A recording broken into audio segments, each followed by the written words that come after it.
நடிகர் ஸ்ரீயை பற்றி பல விஷயங்கள் நாள்தோறும் வந்த வண்ணம் இருக்கின்றன. சமீபத்தில் ஸ்ரீயின் தோழி பல பேட்டிகளில் அவருக்காக பேசி வருகிறார். இப்போது கூட ஸ்ரீக்கு என்னாச்சு, எங்கு இருக்கிறார் என பல விஷயங்களை பகிர்ந்திருக்கிறார். ஸ்ரீ டெல்லியில் இருப்பதாகவும் தென்கொரியாவில் இருப்பதாகவும் சில செய்திகள் வெளியானது.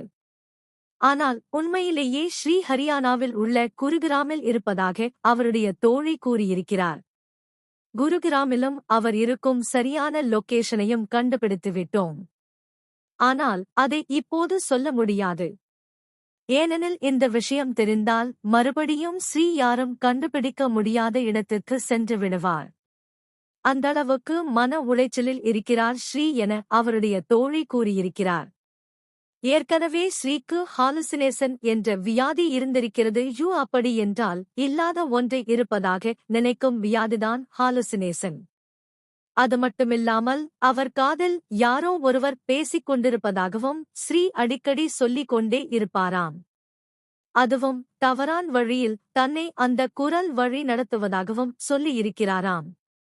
இப்படி ஒரு வியாதி, அதோடு மன உளைச்சல், இதெல்லாம் சேர்த்துதான் ஸ்ரீயை இப்போது யாரும் தொடர்பு கொள்ள முடியாதபடி செய்திருக்கிறது. மேலும் சைசோஃப்ரனியா என்ற ஒரு வியாதியும் இருக்கிறதாம். சைசோஃப்ரனியா என்றால் சொசைட்டியுடன் ஒட்டாமல் தனியே இருப்பது, யாரையும் பார்க்காமல் யாருடனும் இருக்காமல் இருப்பது. ஆனால் ஸ்ரீ வேண்டுமென்றே தல அஜித் மாதிரி வெளியே வர மாட்டேன் என்று சொல்லவில்லை. அவனால் வெளியே வர முடியவில்லை.